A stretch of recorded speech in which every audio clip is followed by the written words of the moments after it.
Selamat datang kembali pemirsa. Selamat bergabung dengan channel Putut Al-Huda. Bersama saya sendiri Putut Al-Huda. Dalam beberapa menit ke depan saya akan membawakan berita terhangat terupdate di hari ini, yaitu politik dan artis. Silahkan tonton video ini sampai selesai agar tidak gagal paham.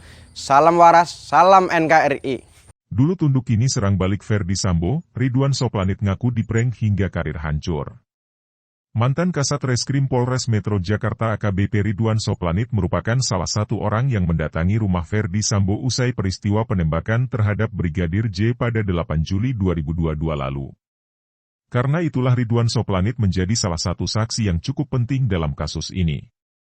Ridwan Soplanit pun menjadi saksi dalam sidang obstruction of justice pembunuhan Nopriansyah Yosua Huta Barat atau Brigadir J. Buntutnya, karir Ridwan Soplanit pun dimutasi dari Kepala Satuan Reserse dan Kriminal menjadi bagian pelayanan markas.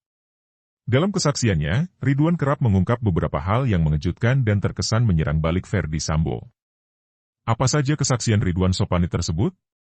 Berikut ulasannya. Lihat ekspresi Ferdy Sambo usai habisi Brigadir J. AKBP Ridwan Soplanit dipanggil oleh salah satu art Ferdy Sambo, yakni Kodir untuk ke rumah dinasnya di Duren 3, Jakarta Selatan pada 8 Juli 2022. Sesampainya di sana, Ridwan mengaku melihat Ferdy Sambo berdiri sambil menahan emosi di samping jasad Brigadir J. Hal itu ia sampaikan ketika bersaksi di PN Jakarta Selatan pada Kamis, 3 November 2022. Ia mengatakan, saat itu ia melihat mata Ferdy Sambo berkaca-kaca seperti sedang menahan tangis. Tak hanya itu, Ridwan juga melihat Sambo marah sambil memukul-nukul tembok untuk melampiaskan emosinya. Sambil ngobrol tangan kanannya menepuk ke arah tembok dengan keras kemudian kepalanya nyandar di tembok. Saya lihat FS matanya sudah berkaca-kaca, seperti sudah mau menangis, tampak sedih, jelas Ridwan dalam persidangan. Ferdy Sambo minta investigasi tidak terlalu keras. Di depan majelis hakim, AKBP Ridwan menyatakan, Ferdy Sambo berusaha melakukan intervensi dalam kasus ini. Salah satunya, menurut Ridwan, Ferdy Sambo meminta agar penyidik tidak terlalu keras dalam melakukan investigasi. Di antaranya dengan tidak datang beramai-ramai ke tempat kejadian perkara, TKP, yakni rumah dinasnya di Duren 3, Jakarta Selatan. Kemudian Pak FS saat itu datang kemudian menyampaikan ke dia, penyidik, enggak usah terlalu keras, kata Ridwan di muka sidang. Dalam sidang yang digelar pada Senin, 21 November 2022, Ridwan mengaku ia kesulitan menangani kasus pembunuhan Brigadir J karena semua alat bukti dan saksi kunci diambil alih oleh Propam Mabes Polri. Adapun yang melakukan hal tersebut adalah anak buah Ferdy Sambo, karena saat itu ia masih menjabat sebagai Kadif Propam Mabes Polri. Tak hanya itu, Ridwan juga mengaku ia mengalami kesulitan melakukan olah TKP karena anggota Propam selalu ikut campur. Dapat kami jelaskan Yang Mulia, penganan itu memang mulai dari pengambilan barang bukti dan saksi kunci saat itu bukan di bawah penanganan kami, bebernya. Diambil oleh Propam sehingga dari situ kami mengalami beberapa kesulitan untuk melakukan investigasi Yang Mulia, sambungnya. Sambo bersikeras nyatakan CCTV di TKP rusak. Kesaksian Ridwan belum selesai. Ia juga mengatakan, Ferdy Sambo berusaha untuk meyakinkan penyidik bahwa CCTV yang ada di TKP rusak. Menurut Ridwan, hal itu ia lakukan saat olah TKP sedang berlangsung.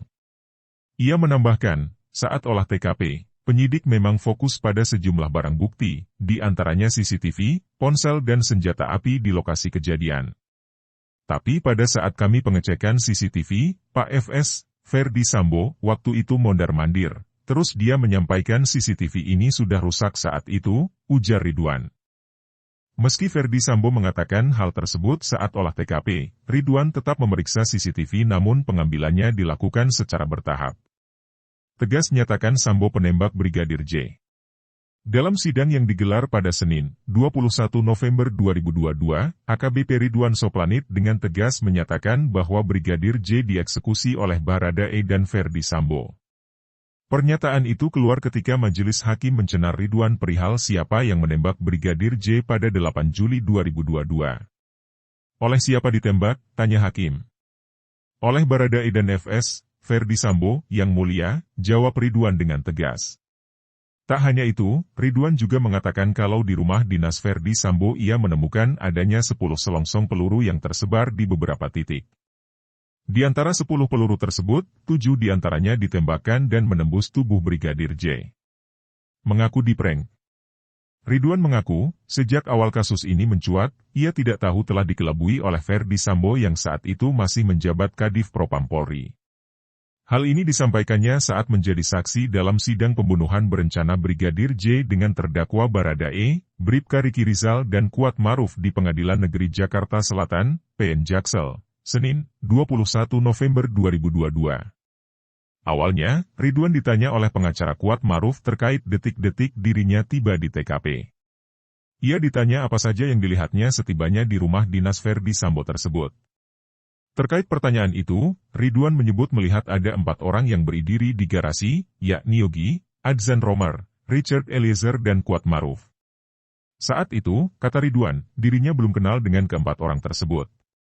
Ridwan menambahkan, setibanya di rumah dinas Verdi Sambo, dirinya tak tahu menahu soal peristiwa yang terjadi. Ia malah menyebut turut menjadi korban prank dari Verdi Sambo. Ini kan saya datang juga kan saya sebagai korban juga, iya kan? Saya diprank juga kalau saya bilang, tuturnya. Saya bilang dari awal persidangan ini saya sudah bilang karena saya anggap ini etika persidangan.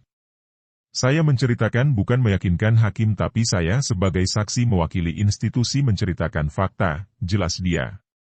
Karena saya di dalam, waktu terlalu cepat untuk saya bisa terkecuali saya mengetahui peristiwa dan saya mulai dari awal, imbuhnya.